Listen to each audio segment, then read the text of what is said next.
सभी भक्तजनों को मेरा नमस्कार है। जय श्री कृष्णा, राधे राधे। दोस्तों, आज हम आपको सुनाएंगे बैसाख मास महात्म्य का 11वां अध्याय। इस अध्याय में धर्म वर्ण की कथा, कलि की अवस्था का वर्णन और धर्म वर्ण और पितरों का संवाद एवं बैसाख की अमावस्या की श्रेष्ठता का वर्णन किया गया है। तो चलिए इस कथा का रसपान लेते हैं। मिथिलापति ने पूछा कि ब्राह्मण, इस बैसाख मास में कौन कौन सी तिथियां पुण्यदायिनी हैं? श्रुतदेव जी बोले, सूर्य के मेष राशि पर स्थित होने पर बैसाख मास में 30 तिथियां पुण्यदायिनी मानी गई हैं। एकादशी में किया हुआ पुण्य कोटि गुना होता है। उसमें स्नान, दान, तपस्या, होम, देव पूजा, पुण्य कर्म एवं कथा का श्रवण किया जाए तो वह तत्काल मुक्ति देने वाला है। जो रोग आदि से ग्रस्त और दरिद्रता से पीड़ित हो, वह मनुष्य इस पुण्यमयी कथा को सुनकर कृतकृत्य होता है। बैसाख मास में मन से सेवन करने योग्य, क्योंकि वह समय उत्तम गुणों से युक्त है। दरिद्र, धनाढ्य, पंगु, अंधा, नपुंसक, विधवा, साधारण स्त्री, पुरुष, बालक, युवा, वृद्ध तथा रोग से पीड़ित मनुष्य ही क्यों न हो, बैसाख मास का धर्म सबके लिए अत्यंत सुखदायक साध्य है। परम पुण्यमय बैसाख मास में जब सूर्य मेष राशि में स्थित हो, तब पाप नाशनी अमावस्या कोटि गया के समान फल देने वाली होती है। राजन, जब पृथ्वी पर राजश्री सावर्णिक का शासन था, उस समय 30वें कलयुग के अंत में सभी धर्मों का लुप्त हो चुका था। उसी समय आनर्त देश में धर्म वर्ण नाम से विख्यात एक ब्राह्मण थे। मुनिवर, धर्म वर्ण ने उस कलयुग में ही किसी समय महात्मा मुनियों के सत्रयाग में सम्मिलित होने के लिए पुष्कर क्षेत्र की यात्रा की। वहाँ कुछ व्रतधारी महर्षियों ने कलयुग की प्रशंसा करते हुए कुछ इस प्रकार से कहा था कि सतयुग में भगवान विष्णु को संतुष्ट करने वाला जो पुण्य 1 वर्ष में साध्य है, वही त्रेता में 1 मास में और द्वापर में 15 दिनों में साध्य होता है। परंतु कलयुग में भगवान विष्णु का स्मरण कर लेने से ही उससे 10 गुना पुण्य होता है। कली में बहुत थोड़ा पुण्य भी कोटि गुना होता है। जो एक बार भी भगवान का नाम लेकर दया दान करता है और दुर्भिक्ष में अन्न देता है, वह निश्चय ही ऊर्ध्वलोक में गमन करता है। यह सुनकर देवर्षि नारद हंसते हुए उन्मत्त के समान नृत्य करने लगे। सभासदों ने पूछा कि नारद जी, यह क्या बात है? तब बुद्धिमान नारद जी ने हंसते हुए उन सबको उत्तर दिया कि आप लोगों का कथन सत्य है। इसमें संदेह नहीं है कि कलयुग में स्वल्प कर्म से भी महान पुण्य का साधन किया जाता है तथा कलेशों का नाश करने वाले भगवान केशव स्मरण मात्र से ही प्रसन्न हो जाते हैं। तथापि मैं आप लोगों से यह कहता हूँ कि कलयुग में ये 2 बातें दुर्घट हैं। चित्तेंद्रिय का निग्रह और जिह्वा को वश में रखना, ये दोनों कार्य जो सिद्ध कर ले वही नारायण स्वरूप है। अतः कलयुग में आपको यहाँ नहीं ठहरना चाहिए। नारद जी की यह बात सुनकर उत्तम व्रत का पालन करने वाले महर्षि सहसा यज्ञ को समाप्त करके सुखपूर्वक चले गए। धर्म वर्ण ने भी यह बात सुनकर भूलोक को त्याग देने का विचार किया। उन्होंने ब्रह्मचर्य व्रत धारण करके दंड और कमंडल हाथ में लिया और जटा वर्कधारी होकर वे कलयुग के अनाचारी पुरुषों को देखने के लिए घर छोड़कर चल दिए। उनके मन में बड़ा विस्मय हो रहा था। उन्होंने देखा प्राह मनुष्य पापाचार में प्रवृत्त हो बड़े बड़े भयंकर एवं दुष्ट हो गए हैं।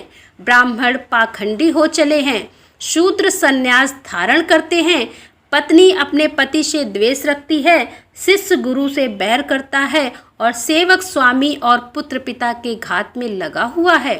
ब्राह्मण शूद्रवत और गौएं बकरियों के समान हो गई हैं। वेदों में गाथा की प्रधानता रह गई है। शुभ कर्म साधारण लौकिक कृत्यों के ही समान रह गए हैं। इनके प्रति किसी की महत्व बुद्धि नहीं है।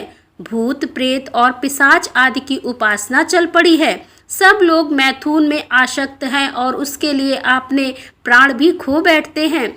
सब लोग झूठी गवाही देते हैं। मन में सदा छल और कपट भरा रहता है। कलयुग में सदा लोगों के मन में कुछ और, वाणी में कुछ और तथा क्रिया में कुछ और ही देखा जाता है। सबकी विद्या किसी न किसी स्वार्थ को लेकर ही होती है और केवल राजभवन में उसका आदर होता है। संगीत आदि कलात्मक विद्याएं भी राजाओं को प्रिय हैं। कलयुग में अधम मनुष्य पूजे जाते हैं और श्रेष्ठ पुरुषों की अवहेलना होती है। कलयुग में वेदों के विद्वान ब्राह्मण दरिद्र होते हैं। लोगों में प्राय भगवान की भक्ति नहीं होती। पुण्य क्षेत्र में पाखंड अधिक बढ़ जाता है और शूद्र लोग जटाधारी तपस्वी बनकर धर्म की व्याख्या करते हैं। सभी मनुष्य अल्पायु, दयाहीन और सठ होते हैं। कलयुग में प्राय सभी धर्म के व्याख्याता बन जाते हैं और दूसरों से कुछ लेने में ही उत्सव मनाते हैं।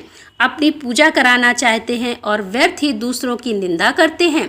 अपने घर आने पर सभी अपने स्वामी के दोषों की चर्चा में तत्पर रहते हैं और कलयुग में लोग साधुओं को नहीं जानते, पापियों को ही बहुत आदर देते हैं। दुराग्रही लोग इतने दुराग्रही होते हैं कि साधु पुरुषों के एक दोष का भी ढिठोरा पीटते हैं और पापात्माओं के दोष समूह को भी गुण बतलाते हैं। कलयुग में गुणहीन मनुष्य दूसरों के गुण ना देखकर उनके दोष ही ग्रहण करते हैं। जैसे पानी में रहने वाली जोग प्राणियों के रक्त पीती है, जल नहीं पीती, उसी प्रकार जोग के धर्म से संयुक्त हो मनुष्य दूसरों के का रक्त चूसते हैं। औषधियों में शक्तिहीन होती है, ऋतुओं में उलटफेर हो जाता है, सब राष्ट्रों में अकाल पड़ता है। कन्या योग समय में संतान उत्पत्ति नहीं करती। लोग नट और नर्तकों की विद्याओं से विशेष प्रेम करते हैं। जो वेद विद्यांत की विद्याओं में तत्पर और अधिक गुणवान हैं, उन्हें अज्ञानी मनुष्य सेवक की दृष्टि से देखते हैं। वे सब के सब भ्रष्ट होते हैं। कलयुग में प्रायः लोग श्राद्ध कर्म का त्याग करते हैं, वैदिक कर्मों को छोड़ बैठते हैं और प्रायः जीवा पर भगवान विष्णु के नाम कभी नहीं आते। लोग श्रृंगार रस में आनंद का अनुभव करते हैं और उसी के गीत गाते हैं। कलयुग के मनुष्यों में ना कभी भगवान विष्णु की सेवा देखी जाती है, ना शास्त्रीय चर्चा होती है और कहीं यज्ञ की दीक्षा, ना विचार का लेश है, ना तीर्थ यात्रा है और ना दान धर्म ही है। ये कितने आश्चर्य की बात है। उन सबको देखकर धर्म वर्ण को बड़ा भय लगा। पाप से कुल की हानि होती देख अत्यंत आश्चर्य से चकित हो वे दूसरे द्वीप में चले गए। सब द्वीपों और लोकों में विचरते हुए बुद्धिमान धर्म वर्ण किसी समय कौतूहलवश पृथ्वीलोक में गए। वहां उन्होंने कर्म से कष्ट पाते हुए पितरों को बड़ी भयंकर दशा में देखा। वे दौड़ते, रोते और गिरते पड़ते थे।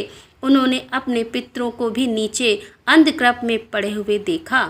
उनको देखकर आश्चर्यचकित हो दयालु धर्मवर्ण ने पूछा कि आप लोग कौन हैं? किस दुस्तर कर्म के प्रभाव से इन अंधकूप में पड़े हैं? पितरों ने कहा कि हम श्रीवत्स गोत्र वाले हैं। पृथ्वी पर हमारी कोई संतान नहीं रह गई है, अतः हम श्राद्ध और पिंड से वंचित हैं। इसीलिए यहाँ हमें नरक का कष्ट भोगना पड़ता है। संतानहीन दुरात्माओं का अंधकूप में पतन होता है। हमारे वंश में एक ही महायशस्वी पुरुष है जो धर्म वर्ण के नाम से विख्यात है, किंतु वह विरक्त होकर अकेला घूमता फिरता है। उसने गृहस्थ धर्म को नहीं स्वीकार किया। वह एक ही तंत हमारे कुल में अविष्ट है कि उसकी भी आयु क्षीण हो जाने पर हम लोग घोर अंधकूप में गिर पड़े हैं, जहाँ से फिर निकलना कठिन होगा। इसीलिए तुम पृथ्वी पर जाकर धर्म वर्ण को समझाओ। हम लोग दया के पात्र हैं। हमारे वचनों से उसको यह बताओ कि हमारी वंश रूपा दुर्वा को काल रूपी चूहा प्रतिदिन खा रहे हैं। क्रमशः सारे वंश का नाश हो गया है, एक तुम ही बचे हो। जब तुम भी मर जाओगे तब संतान परंपरा न होने के कारण तुम्हें भी अंधकूप में गिरना पड़ेगा। इसीलिए गृहस्थ धर्म को स्वीकार करके संतान की वृद्धि करो। इससे हमारी और तुम्हारी दोनों की ऊर्ध्वगति होगी। यदि एक भी पुत्र वैशाख, माघ अथवा कार्तिक मास में हमारे उद्देश्य से स्नान, श्राद्ध और दान करेगा तो उससे हम लोगों की ऊर्ध्वगति होगी और नरक से उद्धार हो जाएगा। यदि एक पुत्र भी भगवान विष्णु का भक्त हो जाए एक भी एकादशी का व्रत रहने लगे अथवा यदि एक भी भगवान विष्णु की पाप नाशक कथा का श्रवण करे तो उसकी 100 बीती हुई पीढ़ियों का तथा 100 भावी पीढ़ियों का उद्धार होता है। वे पीढ़ियां पाप से आवृत होने पर भी नरक का दर्शन नहीं करती। दया और धर्म से रहित उन बहुत से पुत्रों के जन्म से क्या लाभ जो कुल में उत्पन्न होकर सर्वव्यापी भगवान नारायण की पूजा नहीं करते। इस प्रकार प्रिय वचनों द्वारा धर्म वर्ण को समझाकर तुम उसे विरक्तिपूर्ण ब्रह्मचर्य आश्रम से गृहस्थ आश्रम में प्रवेश करने की सलाह दो। पितरों की यह बात सुनकर धर्मवर्ण अत्यंत विस्मित हुआ और हाथ जोड़कर बोला, मैं ही धर्मवर्ण नाम से विख्यात आपके वंश का दुराग्रही बालक हूँ। यज्ञ में महात्मा नारद जी का यह वचन कि कलयुग में प्रायः कोई भी रसनेन्द्रिय सुनकर और श्री श्रेंद्रिय को दृढ़तापूर्वक संयम में नहीं रखता, मैं दुर्जनों की संगत से भयभीत हो अब तक दूसरे दूसरे द्वीपों में घूमता रहा। इस कलयुग के 3 चरण बीत गए। अंतिम चरण में भी 3.5 भाग बीत चुके हैं। मेरा जन्म व्यर्थ बीता है, क्योंकि जिस कुल में मैंने जन्म लिया उसमें माता पिता के ऋण को भी मैंने नहीं चुकाया। पृथ्वी के भारभूत उस शत्रुतुल्य पुत्र के उत्पन्न होने से क्या लाभ जो पैदा होकर भगवान विष्णु और देवताओं तथा पितरों की पूजा न करे। मैं आप लोगों की आज्ञा का पालन करूंगा। बताइए, पृथ्वी पर किस प्रकार मुझे कलयुग से और संसार से भी बाधा नहीं प्राप्त होगी। धर्मवर्ण की बात सुनकर पितरों के मन को कुछ आश्वास मिला। वे बोले, बेटा तुम गृहस्थ आश्रम स्वीकार करके संतान उत्पत्ति के द्वारा हमारा उद्धार करो। जो भगवान विष्णु की कथा में अनुरक्त होते हैं, निरंतर श्री हरि का स्मरण करते हैं और सदाचार के पालन में तत्पर रहते हैं, उन्हें कलयुग बाधा नहीं पहुंचाता। मानव जिसके घर में शालिग्राम शिला अथवा महाभारत की पुस्तक हो उसे भी कलयुग बाधा नहीं दे सकता। जो बैसाख मास के धर्मों का पालन करता है, माघ स्नान में तत्पर होता है और कार्तिक में दीप देता है, उसे भी कलयुग की बाधा नहीं प्राप्त होती। जो प्रतिदिन महात्मा भगवान विष्णु की पाप नाशक एवं मोक्षदायिनी दिव्य कथा सुनता है, जिसके घर में बलि वैष्णदेव होता है, शुभ कारिणी तुलसी स्थित होती है तथा जिसके आंगन में उत्तम गौ रहती है, उसे भी कलयुग बाधा नहीं देता है। अतः इस पापात्मक युग में भी तुम्हें कोई भय नहीं है। बेटा शीघ्र पृथ्वी पर जाओ। इस समय बैसाख मास चल रहा है। यह सबका उपकार करने वाला मास है। सूर्य के मेष राशि में स्थित होने पर 30 तिथियां पुण्यदायिनी मानी गई हैं।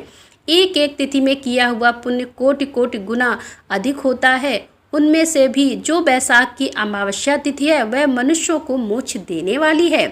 देवताओं और पितरों को वह बहुत प्रिय है, शीघ्र ही मोक्ष की प्राप्ति कराने वाली है। जो उस दिन पितरों के उद्देश्य से श्राद्ध करते हैं और जल से भरा हुआ घड़ा एवं पिंड देते हैं, उन्हें अच्छे फल की प्राप्ति होती है।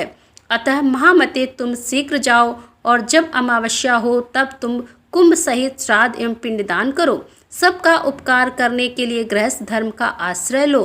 धर्म अर्थ और काम से संतुष्ट हो, उत्तम संतान पाकर फिर मुनिव्रति से रहते हुए सुखपूर्वक दीपांतरों में विचरण करो। पुत्रों के इस प्रकार आदेश देने पर धर्मवड़ी मुनि शीघ्रता से पूर्वक भूलोक में गए और वहां मेष राशि में सूर्य के स्थित रहते हुए बैसाख मास में प्रातःकाल स्नान करके देवताओं ऋषियों तथा पितरों का तर्पण किया। फिर कुंभदान सहित पाप विनाशक श्राद्ध करके उसके द्वारा पितरों को पुनरावृत्ति रहित मुक्ति प्रदान की।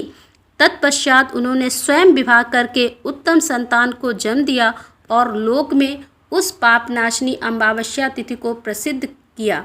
तदंतर वे भक्तिपूर्वक भगवान की आराधना करने के लिए हर्ष के साथ गंधमादन पर्वत पर चले गए। इसीलिए वैशाख माह की यह अमावस्या तिथि परम पवित्र मानी गई है। तो दोस्तों, यहाँ पर वैशाख मास का 11वां अध्याय समाप्त होता है। 12वां अध्याय लेकर हम आपके सामने फिर उपस्थित होंगे। तब तक के लिए राधे राधे।